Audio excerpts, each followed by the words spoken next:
Hello everyone, कैसे हैं आप सब। आई होप सब अच्छे होंगे, सब खुश होंगे। तो आज मैं आपको तत्सम शब्द याद करना सिखाऊंगी कि कैसे उनको पहचानना है आपने, क्योंकि हर एक टीचिंग एग्जाम में हमेशा आपसे एक शब्द जो है पूछा जाता है, चाहे तत्सम पूछ ले चाहे तद्भव पूछ ले, और आप कंफ्यूज होते हैं कि भाई तत्सम आएगा या तद्भव आएगा। तो सबसे पहले तो बात यह है कि तत्सम शब्द जो होते हैं वो संस्कृत से एज इट इज़ लिए हुए होते हैं, ठीक है। तो सबसे पहले आपको यही प्रॉब्लम आती है, आपको ये समझ नहीं आता कि भाई तद्भव संस्कृत से लिए गए हैं या तत्सम संस्कृत से लिए गए हैं।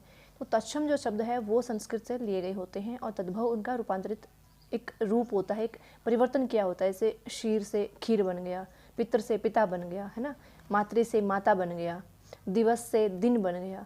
तो ये क्या है, तत्सम शब्द से तद्भव बने हैं, ठीक है। तत्सम शब्द जो होते हैं उनकी पहचान क्या है। तत्सम शब्द में आपको आधा अक्षर देखने को मिलेगा।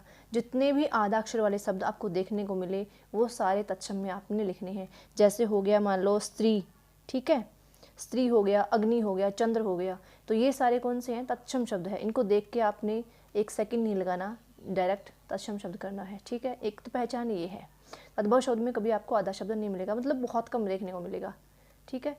दूसरा ये है कि जहाँ आपको अक्षर त्रय अज्ञश्रय यानी कि जो संयुक्त अक्षर मिलते हैं, जिस भी शब्द में आपको ये वर्ण मिलेंगे, आपको अक्षर त्रय अज्ञश्रय ये चारों मिलेंगे, मतलब चारों में से कोई भी मिल सकता है, ये जहाँ भी मिले तो वो शब्द जो होगा वो आपका तत्सम होगा, ठीक है।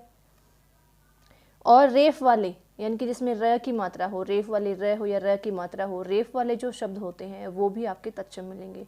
तो ये तीन पहचान आपकी। सबसे पहले तत्सम शब्द की पहचान क्या होती है, अभी वो आद्य अक्षर होते हैं, उसमें पक्का आपको मिलेंगे। जैसे अग्नि है, चंद्र है, स्त्री है, मातृ है ना, उसमें आद्य अक्षर पक्का मिलेंगे आपको।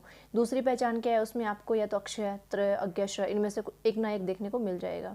तीसरी पहचान क्या है, उसमें रेफ मतलब र की मात्रा वगैरह आपको मिलेगी। तो ये तत्सम शब्द की पहचान है। और तत्सम नहीं है तो ऑब्वियसली आपको तद्भव ही है, क्योंकि तत्सम शब्द से ही तद्भव बनता है। रात्रि से रात बन गया, दिवस से दिन बन गया, मातृ से माता बन गया, है ना, क्षीर से खीर बन गया। तो ये सारे क्या है, तत्सम से तद्भव बने हैं। मतलब संस्कृत वाले जो शब्द हैं उनका हिंदी में रूपांतरण हो गया, तो वो क्या बन गए, तद्भव शब्द मिल गए, ठीक है।